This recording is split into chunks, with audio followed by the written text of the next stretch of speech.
Hi everybody, it's Randy Williams with the Debt Coach Credit Counseling Service as I'm getting ready to go live this evening because we're going to talk about online lenders and how to deal with the online lenders to make sure we don't make any errors, we deal with the right ones, and unfortunately I'm not sure if there is a right one in this situation, but that's what we're going to talk about tonight. We're going to talk about online lending. I'm just double checking to make sure everything's going right and everything's set up right, so I make sure you guys can see me and hear me okay. Looks to me like you can, so I'm ready to go.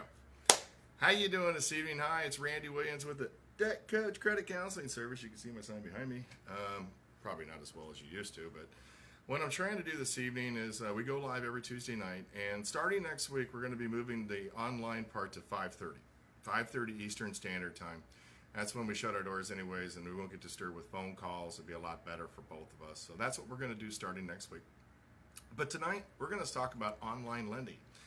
Now, a lot of us look for ways to solve our problems, and sometimes we reach out and do things we really shouldn't do. One of them, obviously, is to go to a payday lender or to even consider doing any online lending. But there's a few things you need to know about online lenders. They're a lot different than your local payday lenders, and I'm going to explain what the difference really is.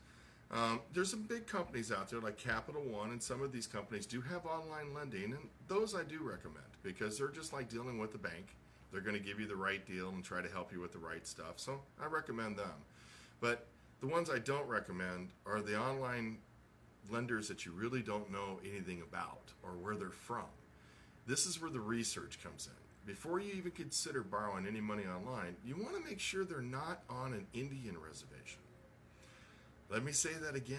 Make sure they're not on an Indian reservation. Now you're asking yourself, how would I know if they're on an Indian reservation or not? Well, it's quite simple because if you go to their permanent address or look them up on the internet, it clearly tells you where they're at, and you can clearly find. None of them's going to be too apt to say, hey, we're on the Indian reservation, but that's where they are, and let's explain why. The one thing that you don't have to worry about when you're on an Indian reservation is laws. United States usury laws, which set the limits on interest rates that are allowed to be charged. Your personal state's usury laws that are allowed to set limits on what can be charged for interest rates and fees.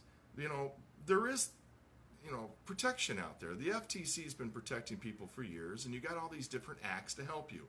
Your Fair Debt Collection Act, your Equal Opportunity Act, and all these different acts. But the one thing that they don't have to do on the Indian reservation is follow them. They're on their own sovereignty. They are their own nation. They can do what they want. The same reason why you see casinos there is now it's online lending. And the interest rates they charge are asinine.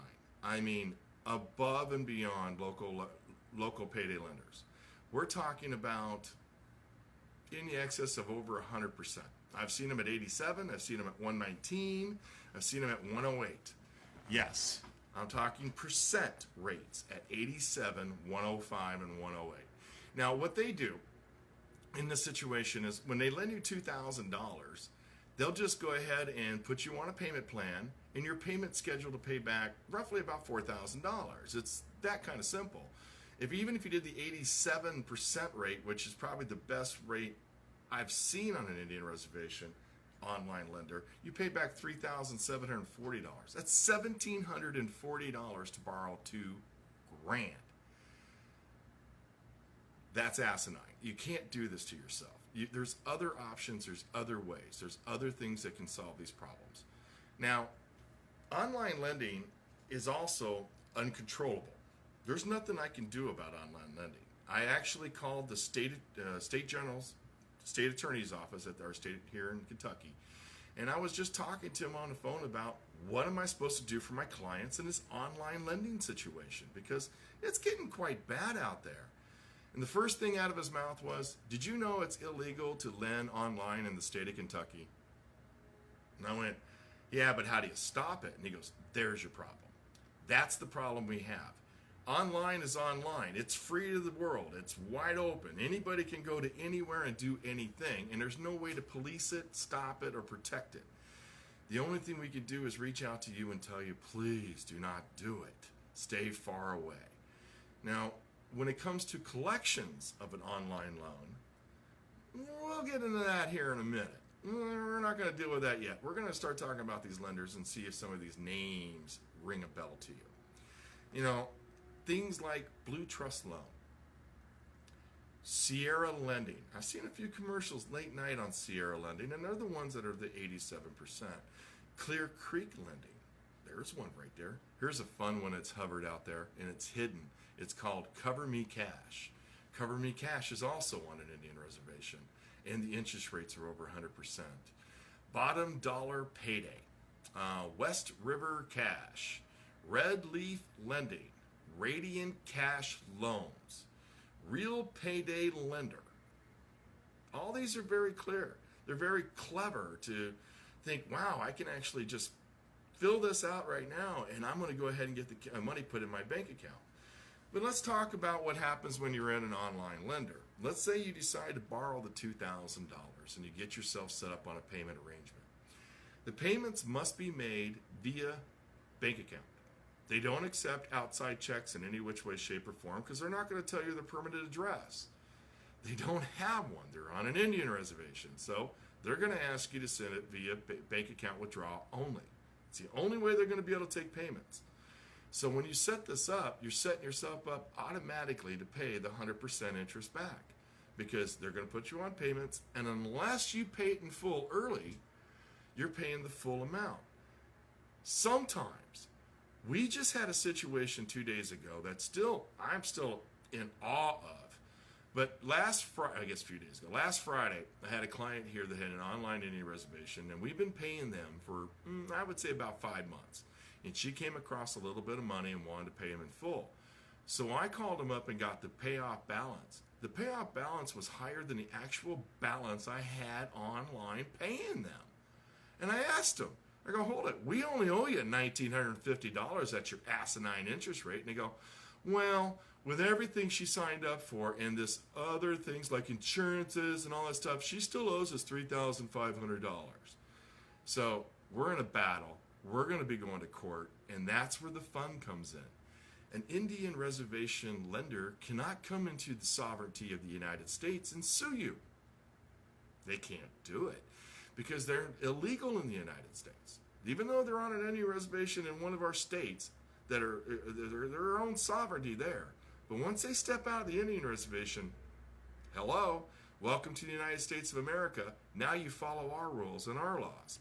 Going in front of a judge with 87% interest, it's not a good thing to do.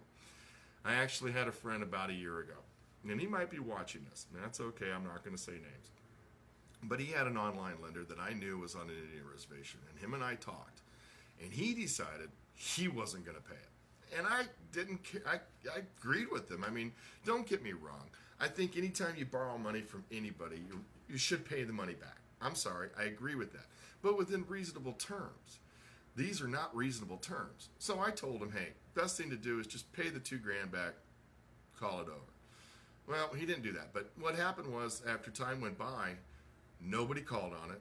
The collections got quiet. The letters got quiet. And the next thing we know, we had a collection agency out in New York calling them. And they were rude and they were mean, and I was able to really prove that they were fraud because they can't collect on an Indian reservation loan in the sovereignty of the United States. And they went away. It was amazing. They stopped calling. But that's not what I'm saying. I'm not telling anybody in this world to not pay loans. I'm sorry, that's not me. I think morally and the Christian thing to do is to pay back what you borrow. Treat others as you want to be treated yourself. I think that's the right thing to do. But I think everything should be within reason. There are usury laws in the states that we live in to protect us against things like this, and we need to know them. The state of Kentucky doesn't allow you to charge above 24.99% interest, and that's why your finance companies like Springleaf and One Main Financial and stuff here in this state charge that interest rate on everything they do because that's the max they can charge. There's other companies here like Eagle Finance, which I tell everybody in the world, do not go to Eagle Finance. They do not work with third parties. They do not care about your situation, and their interest rates are a joke, and their late fees are a joke. Don't do it. If you have to use Eagle Finance, call me. We'll solve it. We'll find you the better way to go. But back to online lending. You got to understand that when you're online, you're at their protection. And their protection is the worst thing on earth. You got no rights. So when you get the money from them, you owe what they say you owe, and you're stuck with the debt. And it's very, very hard because they will report it to your credit report, and now that's an issue that changes everything. I personally don't think they should be allowed to report to a credit report. Some of them don't because they don't, but I don't think they should be allowed to because they're not in the sovereignty of our country. That's just my opinion. They're their own sovereignty. They should not be able to touch our credit reports. But then again, they do no credit checks when they lend the money. Oh, and then they want us at 87%, and that's what's going to transpire. So in the future, I highly recommend you take a few steps back before you borrow money. Borrowing money is not a punishment in this world. Sometimes we get ourselves between a rock and a hard place, and we need something immediately to solve them issues. And that's where our local check cashing places come into play. Let's talk about them. Local check cashing places are a little different than your online lenders because they're really technically only lending the money for 2 weeks or maybe up to 30 days tops. Because what they're doing is they're giving you the money you need now, but they're getting paid back on your paycheck when you get your paycheck back, hence the fact you wrote the post-dated check. And of course, once that's, the paycheck's paid back, the loan's paid back. That's how it is. And you pay a fee for that, which is kind of high. Sometimes 60, 70, or 80 bucks for doing that, which I think is asinine. But, I use the word asinine too much, but I think it's high, but it's also there for convenience because you had nowhere else to turn. That makes sense. You got no one sending you money, you got no way of borrowing money, your credit's bad, things are coming down and your lights are turned off. I stand behind that all day long. The difference is when you go back the second time to borrow the same money again because you couldn't afford to pay it back off. That's where the game starts. This is the problem. Because that's a long time continuing issue game. It's not going to go away. Every 2 weeks, you're going to wind up paying 70 to 80 bucks in fee. And that's when it stops. So anytime you're dealing with a check cashing place and you can't afford to pay the money back before their time frame's up, you need to call me here at a Debt Coach Credit Counseling Service. I'll be able to set up arrangements with them, stop the cycle, and give you a chance to breathe and get out of debt. I work with a lot of them, and they're real good people. It's just that this is their product, and it's only there for a reason. Like I've said 100 times when you ever get to know me, there's only really 3 reasons we use our credit, and that's for our home, that's for our car, and that's for our education. The rest of it, we abuse it because we have the conveniences of all the little things that credit cards and loans and stuff provide. We get ourselves a little overextended, then we do a consolidation loan, and next thing you know, that didn't really solve the issue because your cards were paid off, but yet they were still open, and you're able to go forward and use them again, and now we created a bigger problem. Or God forbid it, you use a second mortgage to pay off debt. Using the hard-earned equity in your home to pay off debt is just, it's not the right thing to do. It's definitely going backwards. So, there's a lot of things out here that can be solved, and most of it boils down to a budget. I know I say that a lot, but as a debt coach, if we're working an actual budget, we can take care of the things we need to take care of. And last week we talked about setting up a budget and going through goals and getting our estimates and actuals going. And I put a budget book out there for you guys to actually download. And I'm going to go ahead and place the link again here tonight. I'd love for you guys to download the budget books because that's where you're going to find out whether you need help or not. Because if you're going through the budgets and you're coming up short every month on your income, and you notice that your credit cards are buying your groceries, you need to give me a call. The first thing we need to do is stop the bleeding and start your future. And it starts with you. And the only way to do that is to have you call me. And my phone number is 888-767-9155. And my local number is 859-488-7670. And of course, you can ask me any question you want on my email, which is Randy, which is RANDY, at adebtcoach.org, O-R-G. And I'll answer any questions you may have. We do not charge for upfront fees. We don't charge to give you advice. We don't charge to show you the right path and how to help you. The only time I charge is $65 if you need to join my program. Every once in a while you need in here so we can drop the interest rates, lower the things down, and help people out. And then, of course, if you need your credit investigated or if you need to do a pre-bankruptcy, those are the only things we charge fees for. And like I said, the highest fee I got is $65. So calling me to find out what's best for you, that doesn't cost you anything. It's just your time. And I promise you, your answers are waiting for you. Now, looking over at the Facebook site real quick, I'm just looking to see if there's any questions or anything out there. I don't see anything at this time. So what I'd like to do is go into another situation just real quick on the onlining situations. You get a lot of solicitations out there nowadays that you're really not sure they're about. They're also coming via email.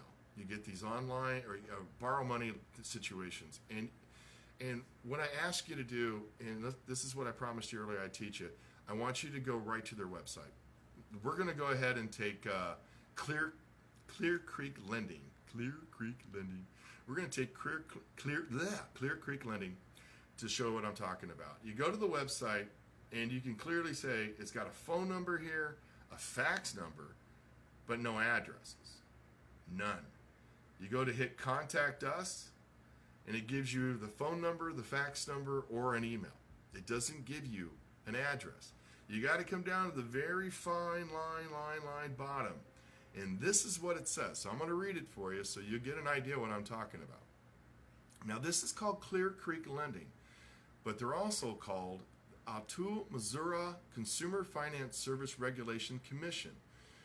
Is the public body solely responsible for regulation of Clear Creek Lending? Clear Creek Lending is a tribal lending entity wholly owned by OT Missouri Tribe of Indians, a sovereign nation located in the United States of America, and is operating within the boundaries of their reservation. It says it right on there, which is a good way of saying, hey, why don't you just charge me for no apparent reason? And they even got a customer loyal program, which I'm not sure how you can be loyal to 87% rates. But when I asked them what their interest rates were, they refused to disclose it unless I'm willing to go through everything, apply, and then they'll let me know. Please, if I ever reach anybody in this world, I hope I reach you. Don't go to an online lender. And if you currently own an online lender, call me. That's simple. We are going to get this solved, and we're going to get your life back, because that's what we're here about. Well, I'm looking for some questions. I don't see any out there, so what I'm going to do is I'm going to go ahead and call it a night. We will be back next Tuesday at 5:30 p.m. We're going to be on 5:30 p.m. from now on. And next Tuesday, we're going to talk budgeting. We're going to go through an entire budget together online so we can understand exactly how to get this started, what we're looking for, and what we need to do to cut back to make things work. Because it all starts with your budget. But once again, thank you for dealing with the Debt Coach Credit Counseling Service. My name is Randy Williams, and it's a pleasure helping you. Have yourself a great evening.